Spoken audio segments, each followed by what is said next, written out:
बिस्मिल्लाहिर्रहमानिर्रहीम अस्सलाम वालेकुम।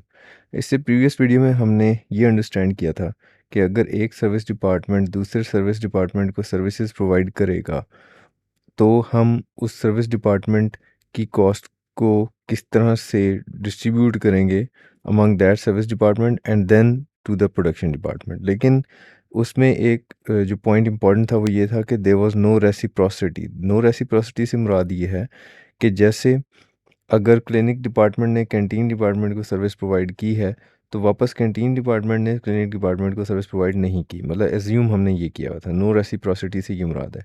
Now we move on to the most complex situation यानी विद रेसिप्रोसिटी। हम वो सिचुएशंस की हम बात करते हैं जहाँ पे एक सर्विस डिपार्टमेंट अगर दूसरे को सर्विस प्रोवाइड करेगा तो दूसरा डिपार्टमेंट भी इन रिटर्न उसको कुछ सर्विसेज दे रहा है। नाउ इस सिचुएशन को डील करने के लिए हम सिर्फ़ और सिर्फ दो डिपार्टमेंट्स को कंसिडर करेंगे। So we'll simply get rid of our third department. Clinic को हम इग्नोर कर देंगे और मेंटेनेंस और कैंटीन डिपार्टमेंट को ही लेकर चलेंगे आगे, क्योंकि अगर तीन डिपार्टमेंट्स हों और विद रेसिप्रोसिटी हो तो that becomes a very complex situation which is not examinable at your level.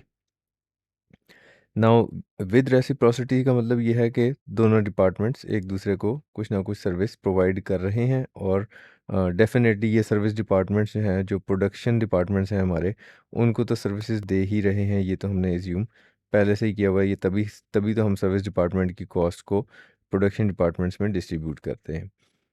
अच्छा, इसके लिए दो मेथड इस्तेमाल किए जाते हैं। अभी हम पहले मेथड के ऊपर बात करते हैं। This method is called repeated distribution method.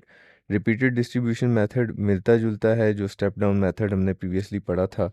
और रिपीटेड डिस्ट्रीब्यूशन मेथड में हम करेंगे कि कोई एक डिपार्टमेंट से स्टार्ट करेंगे। For example we are here starting with the maintenance department और हम मेंटेनेंस डिपार्टमेंट की कॉस्ट को डिस्ट्रीब्यूट करने लगे हैं to the relevant departments. So maintenance department जो है उसकी सर्विसेज कौन कौन कितना कितना यूज़ कर रहा है, तो यहाँ पे ये हमें परसेंटेजेस दी गई हैं। फॉर एग्जांपल ये लिखा हुआ है 15% मेंटेनेंस डिपार्टमेंट की जो सर्विसेज हैं वो इस्तेमाल कर रहा है कैंटीन डिपार्टमेंट। सो आप अपने पास कैलकुलेटर निकाल लें और मैं भी अपने पास कैलकुलेटर निकालूंगा और ज़रा ये कैलकुलेशन बनाकर देखें कि अगर मैं 48611 इसका 15% वर्कआउट कर लेता हूँ तो मेरे पास क्या आंसर आता है। So it gives me 7292।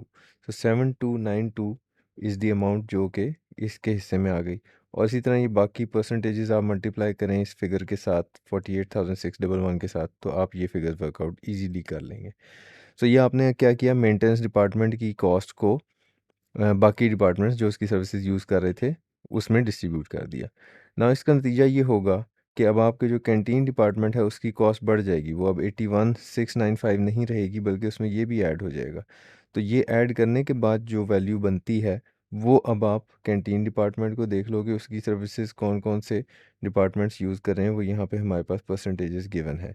तो मैं दोबारा से पहले तो एक टोटल बनाता हूँ, यानी कि मैं 81,695 में प्लस करता हूँ 7292, तो मेरे पास 88,987 ये आंसर बन जाता है। और 88,987 ये जो बना इसको मैं इस ये जो परसेंटेजेस मुझे दी गई हैं कैंटीन डिपार्टमेंट की ये अप्लाई करूँगा और मेरे पास कुछ इस तरह का डिस्ट्रीब्यूशन बनेगा। जैसे कि मैं यहाँ पे देख रहा हूँ कि मेंटेनेंस डिपार्टमेंट 10% यूज़ कर रहा है, तो इस फिगर का अगर मैं 10% बनाऊँगा तो यहाँ आ जाएगा। इसी तरह 23% बनाऊँगा तो आयरनिंग डिपार्टमेंट में आ जाएगा and so on and so fourth. तो जब मैं ये काम कर लूँगा तो इसका कॉन्सिक्वेंस क्या होगा कि जो यहाँ पर मेंटेनेंस डिपार्टमेंट की जो कॉस्ट एक दफ़ा मैं ज़ीरो कर चुका था वहाँ फिर कोई फिगर आ गई है। तो अब इसका मतलब ये है कि 88,999 इसको फिर से डिस्ट्रीब्यूट करना पड़ जाएगा और अगेन मुझे यही परसेंटेजेस मेंटेनेंस डिपार्टमेंट के लिए दोबारा से इस्तेमाल करनी होंगी। तो मैं यही प्रोसेस दोबारा रिपीट करूँगा जो मैंने अभी मेंटेनेंस डिपार्टमेंट के लिए पहले किया था। इसीलिए इस मेथड को रिपीटेड डिस्ट्रीब्यूशन मेथड कहा गया है कि आप बार बार वही परसेंटेजेस अप्लाई करते जाएंगे। सो मैं दोबारा से वही काम किया तो फिर उसका नतीजा ये निकला कि कैंटीन डिपार्टमेंट के पास 1,335 रुपये की कॉस्ट फिर एलोकेट हो गई। फिर इसको दोबारा से कैंटीन डिपार्टमेंट की परसेंटेजेस यूज़ करके हम डिस्ट्रीब्यूट कर देंगे और ऐसा हम करते जाएंगे अनटिल अनलेस कि हम जो है वो ज़ीरो पे ना पहुंच जाएं या बहुत एक नेग्लिजिबल वैल्यू पे ना पहुंच जाएं। सो यहाँ पे रिपीटेड डिस्ट्रीब्यूशन जब मैंने किया तो ये अल्टीमेटली हम एक बहुत नेग्लिजिबल फिगर के ऊपर पहुंच गए। और एग्ज़ाम में आप इसको कह सकते हैं कि जी मैं फॉर एग्जांपल जब सिंगल डिजिट रह जाए तो आप कहेंगे कि बस हम इतना ही इसको कर रहे हैं। अब ये जो सर्विस डिपार्टमेंट थे मेंटेनेंस और कैंटीन, इनकी कॉस्ट अब यहाँ पे प्रोडक्शन डिपार्टमेंट्स में शामिल हो चुकी है। So that's how the repeated distribution method works. अब हम बात करते हैं जो हमारा दूसरा मेथड है जिसमें जिसका नाम है साइमल्टेनियस इक्वेशन मेथड। ये आपको exactly to the exact figure देता है जो आपकी डिस्ट्रीब्यूट होगी। उसके लिए आपको करना ही होगा कि step number 1 is let's assume total overheads of each service department, maintenance के टोटल x और कैंटीन डिपार्टमेंट के टोटल y। यानी अगर मैं इसके अंदर जमा कर दूं वो जो इसने कैंटीन से कॉस्ट ली है तो जो टोटल बनेगा वो x होगा। और इसमें अगर मैं जमा कर दूं जो इसने मेंटेनेंस डिपार्टमेंट से कॉस्ट लिया तो वो जो टोटल बनेगा वो y होगा। सो ये यहाँ पे इसको हमने एब्रीवेट कर दिया इन दो वेरिएबल्स के साथ।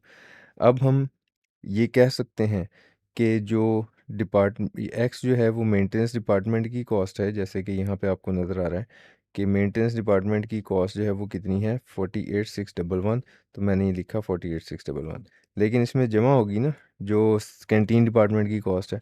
तो कैंटीन डिपार्टमेंट से कितनी कॉस्ट आनी है आपके पास मेंटेनेंस डिपार्टमेंट में, तो यहाँ पे देखें कैंटीन डिपार्टमेंट से 10%। लेकिन 10% किसका, जो कैंटीन डिपार्टमेंट की कॉस्ट है। कैंटीन डिपार्टमेंट की कॉस्ट कितनी है, वो है वाई। तो हमने 10% ऑफ वाई यहाँ पे जमा कर लिया। इसी तरह हम दूसरी इक्वेशन भी बनाते हैं, यानी वाई का आंसर क्या बनेगा। वाई बेसिकली कैंटीन डिपार्टमेंट की कॉस्ट है, वो हमने कहा कि 81,695 है। सो 81,965 यहाँ लिखें और इसमें जमा करें मेंटेनेंस डिपार्टमेंट से 15% की कॉस्ट।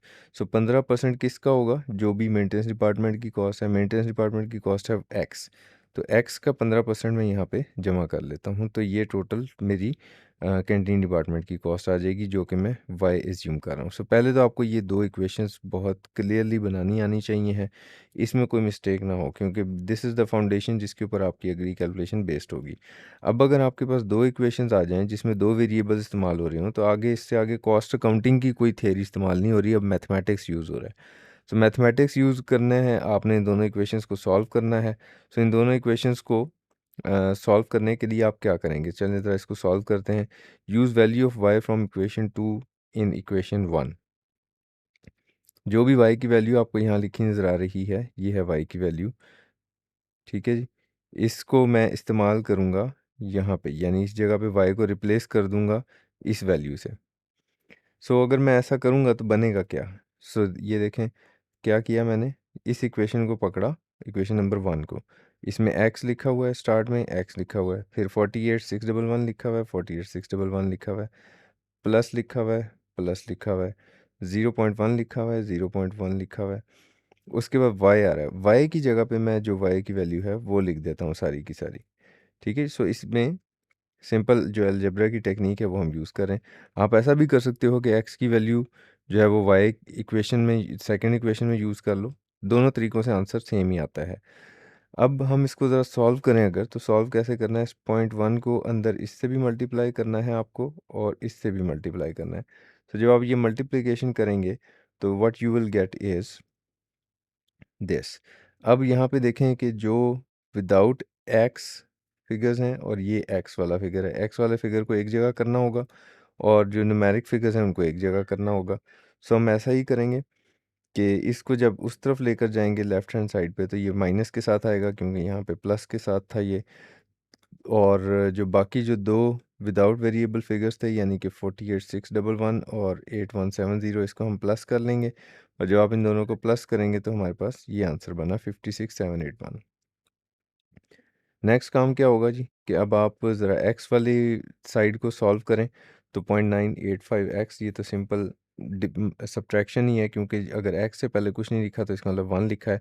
1 में से आप माइनस करेंगे 0.015, तो what you will get is 0.985।